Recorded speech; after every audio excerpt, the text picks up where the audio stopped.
बिस्मिल्लाहिर्रहमानिर्रहीम। अस्सलाम वालेकुम। मैं इब्रार अहमद मेहर एडवोकेट उम्मीद करता हूं कि आप सब खैरियत से होंगे। पहली खबर यह है कि इस्लामी नजरियाती कौंसिल ने सुप्रीम कोर्ट के बगैर इजाजत दूसरी शादी पर पहली बीवी को निकाह खत्म करने का हक देने के फैसले को शरीयत के बरअक्स करार दे दिया। ये तकरीबन चंद दिन पहले जस्टिस मंसूर अली शाह साहब की सरबराही में 3 रुकनी बेंच ने यह फैसला दिया था कि अगर कोई मर्द पहली बीवी की इजाजत के बगैर दूसरी शादी कर ले तो पहली बीवी को यह हक हासिल है कि वो अपना निकाह खत्म करना चाहे या अपने निकाह के मुआहदे को मनसूख करना चाहे तो ऐसा कर सकती है। तो इस्लामी नजरियाती कौंसिल ने कहा कि सुप्रीम कोर्ट का यह फैसला शरीयत के खिलाफ है, क्योंकि इस्लाम इजाजत देता है कि हर शख्स दूसरी, तीसरी और चौथी शादी अगर करना चाहे तो कर सकता है। और सुप्रीम कोर्ट का यह फैसला आइन के और शरीयत के खिलाफ है। देखिए, मैं समझता हूं कि इस्लामी नजरियाती कौंसिल को भी इसके ऊपर कुछ वजाहत देने की जरूरत नहीं थी, और ना ही मैं समझता हूं कि सुप्रीम कोर्ट ऑफ पाकिस्तान को इसके ऊपर कोई फैसला सादर करने की जरूरत थी कि पहली बीवी की इजाजत के बगैर अगर कोई दूसरी शादी कर ले तो पहली बीवी अपना निकाह मनसूख करवा सकती है, निकाह का मुआहदा खत्म करवा सकती है। देखिए, ये एक अल्टीमेट बात है कि अगर कोई औरत अपने खामद के साथ नहीं रहना चाहती किसी भी वजह से, तो कानून उसे इस बात की इजाजत देता है कि वो अपने निकाह के मुआहदे को मनसूख करवा सकती है।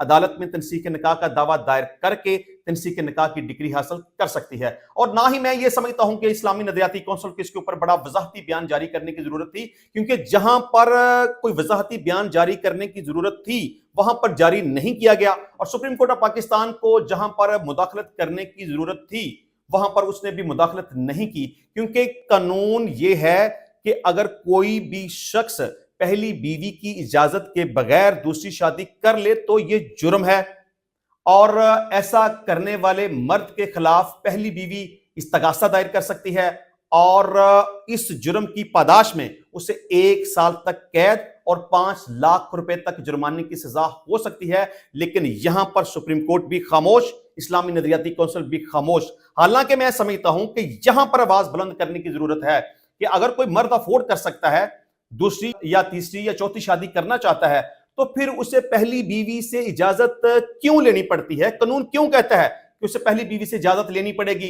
वरना यह जुर्म है? हालांकि इस्लाम तो इजाजत देता है। यहां पर मैं समझता हूं कि सुप्रीम कोर्ट को, इस्लामी नजरियाती कौंसिल को, फेडरल शरीयत कोर्ट को इसके ऊपर अपनी आवाज बुलंद करनी चाहिए, बल्कि रिकमेंडेशन पार्लियामेंट के अंदर भेजनी चाहिए कि जनाब आपने जो फैसला किया था वो गलत है, वो कानून और आइन के खिलाफ है और शरीयत के भी खिलाफ है। पहली बीवी की इजाजत की जरूरत नहीं होनी चाहिए। अगर कोई शख्स पहली, दूसरी या तीसरी शादी करना चाहे तो उसे इजाजत होनी चाहिए कि वो पहली बीवी की इजाजत के बगैर ही अगर दूसरी शादी करना चाहे तो वो कर सकता है। अच्छा जी, इसके अलावा chief justice of Pakistan justice Yahya Afridi से खत लिखने वाले इस्लामाबाद हाई कोर्ट के 6 जजेस ने मुलाकात की है। आपको पता होगा कि इस्लामाबाद हाई कोर्ट के 6 जजेस ने सुप्रीम जुडिशल काउंसिल को एक खत लिखा था कि खुफिया अदारे मुदाखलत कर रहे हैं, हमें बताया जाए, हमारी रहनुमाई की जाए कि हमें क्या करना चाहिए। तो इस पर वफाकी हुकूमत ने भी एक इंक्वायरी कमीशन कायम किया, जिसकी सरबराही जस्टिस रिटायर्ड तसद्दुक हुसैन जिलानी साहब के सुपुर्द की गई, लेकिन जिलानी साहब ने इसके ऊपर मादरत कर ली। अब इस सारे मामले के बाद वफाकी हुकूमत भी खामोश, तहकीकाती कमेटी नहीं बनाई गई, किसी को सरबराह नहीं बनाया गया, इस सारे मामले के ऊपर मट्टी डाल दी गई। और 6 जजेस ने अब चीफ जस्टिस ऑफ पाकिस्तान से मुलाकात क्यों की है इसके बारे में तो नहीं पता, या चीफ जस्टिस ऑफ पाकिस्तान इसके ऊपर क्या करेंगे इसके बारे में भी नहीं पता। लेकिन मैं समझता हूं कि ये 6 जजेस का अपना किरदार मशकूक है, क्योंकि इनके साथ जो भी मामला पेश आया आज से 1 साल पहले या 2 साल पहले के खुफिया अदारे इनके मामलात में मुदाखलत करते हैं या इनके इंसाफ के रास्ते में रुकावट पैदा करने की कोशिश करते हैं, तो फिर ये उस वक्त खामोश क्यों रहे? उस वक्त सुप्रीम जुडिशल काउंसिल को खत क्यों नहीं लिखा? उस वक्त चीफ जस्टिस ऑफ पाकिस्तान को खत क्यों नहीं लिखा? उस वक्त वफाकी हुकूमत को खत क्यों नहीं लिखा? उस वक्त एहतजाज क्यों नहीं किया? बल्कि मैं समझता हूं कि आपके पास इख्तियार है, आपके पास ताकत है, आपको तो एहतजाज करने की भी जरूरत नहीं है। आपको जो भी खुफिया अदारे आपको तंग करते थे, आपके इंसाफ के रास्ते में रुकावट पैदा करने की कोशिश करते थे, उनको आप शोकाज देते, उनके खिलाफ तौहीन अदालत की कार्रवाई करते, उनको अदालत के अंदर तलब करते, उनसे वजह पूछते, पूरी कौम को बताते कि ये फलां लोग हैं जो कि इंसाफ के रास्ते में रुकावट पैदा करने की कोशिश कर रहे हैं। उस वक्त तो आप बिल्कुल चुपचाप, जो कोई आपको कहता रहा आप उस वक्त करते रहे।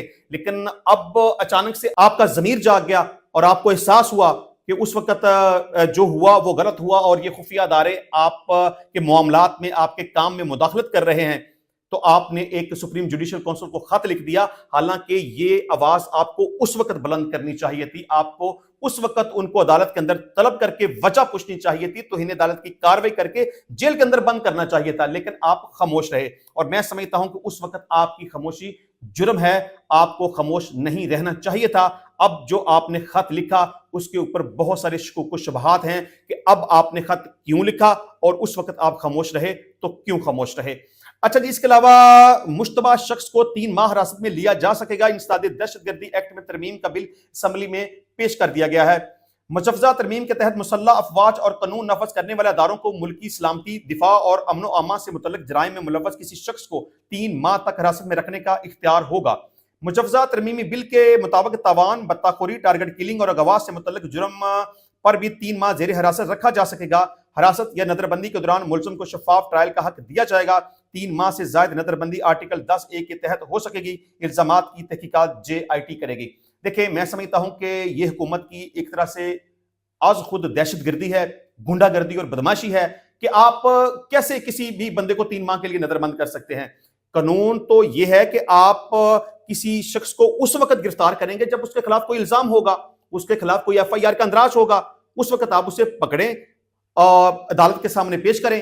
اگر عدالت اجازت دے اس کو ریمانڈ پر رکھنے کے لیے تو پولیس اسے اپنے پاس تفتیش کے لیے رکھ سکتی ہے، لیکن مجسٹریٹ کی یا عدالت کی مرضی کے بغیر پولیس اسے اپنے پاس نہیں رکھ سکتی. تو میں سمجھتا ہوں کہ یہ جو قانون سازی کی جا رہی ہے یہ ایک طرح سے گنڈا گردی ہے کہ آپ کسی بھی بندے کو پکڑ کر 3 ماہ تک اپنے پاس نظر بند رکھ لیں. یہ جو قانون سازی کی جا رہی ہے یہ غلط ہے. اچھا، جس کے علاوہ پاکستان کمیشن برائے انسانی حقوق HRCP نے کہا ہے کہ لاہور کے نجی کالج میں ریپ کے الزامات میں بظاہر کوئی صداقت نظر نہیں آ رہی. HRCP کے مطابق کچھ فریقین نے طالب علموں کے بیانی کو اپنے مفاد میں استعمال کرنے کی کوشش کی. پولیس اور کالج انتظامیہ پر شدید بد اعتمادی نے حالات کو اور زیادہ خراب کیا.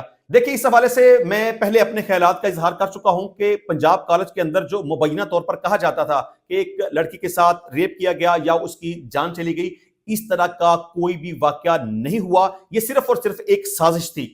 پنجاب حکومت کے خلاف ایک سازش تھی، پنجاب کالج کے خلاف ایک سازش تھی، اور اس میں جو بھی ہنگامے کیے گئے، توڑ پھوڑ کیے گئے، نقصان کیا گیا، وہ انجسٹیفائیبل ہے، کیونکہ وہاں پر اس طرح کا کوئی بھی ایسا وقوع ہوا ہی نہیں. اور جتنے بھی مظاہرین تھے یا توڑ پھوڑ کرنے والے تھے یا نقصان پہنچانے والے تھے، گاڑیوں کو اور کالج کو توڑنے والے لوگ تھے، ان کو خود نہیں پتا تھا کہ وقوع کیا ہوا، کس کے ساتھ ہوا، حتیٰ کہ ان کو لڑکی کے نام تک کا نہیں پتا تھا. اچھا جی، اس کے علاوہ ٹک ٹاکر مناہل ملک نے اپنی ایک ویڈیو دی ہے جس میں انہوں نے کہا کہ یہ دنیا کسی بھی حال میں جینے نہیں دیتی، دنیا بہت ظالم ہے، میں لوگوں کے رویوں سے تنگ آ چکی ہوں اور اندر سے مر چکی ہوں، امید ہے کہ اب آپ کو اپنا چہرہ نہیں دکھاؤں گی.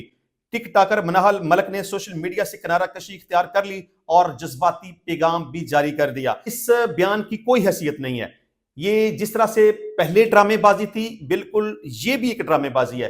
جس طرح سے پہلے پبلسٹی سٹنٹ اختیار کیا گیا، خود ہی اپنی ویڈیوز بنائی گئیں، ان کو پبلک کیا گیا، مقصد سبسکرائبرز، فالورز، پروموشن، اور ایک دفعہ پھر سے یہ ویڈیو پیغام دینے کا مقصد پبلسٹی سٹنٹ ہے تاکہ دوبارہ سے اس کو ڈسکس کیا جا سکے، اس کی پروموشن ہو اور جو وہ چاہتی ہے کہ اس کے فالورز اور سبسکرائبرز بڑھ جائیں. اس کے علاوہ اور کچھ نہیں ہے. اچھا، اس کے علاوہ نان فائلرز کو بڑا جھٹکا، مختلف پابندیاں لگیں گی. ابتدائی طور پر 5 مختلف پابندیاں لگائی جائیں گی. ابتدائی مرحلے میں جائیداد، گاڑیوں، بین الاقوامی سفر پر پابندیاں عائد کی جائیں گی. کرنٹ اکاؤنٹ کھولنے اور میوچل فنڈز میں سرمایہ کاری پر پابندیاں شامل ہیں. آپ کو پتہ ہے کہ حکومت نے نان فائلر کا کانسیپٹ ختم کر دیا ہے اور 31 اکتوبر تک کا ٹائم دیا گیا تھا. جو کوئی بھی شخص فائلر بننا چاہے بن سکتا ہے، اپنی ٹیکس ریٹرن جمع کروا سکتا ہے، اور جو کوئی بھی شخص فائلر نہیں بنے گا تو اس کو نقصان کا سامنا کرنا پڑے گا. انشاءاللہ ملتے ہیں نیکسٹ ٹائم نئی ویڈیو میں نئے ٹاپک کے ساتھ. تب تک کے لیے اجازت دیجیے. اللہ حافظ.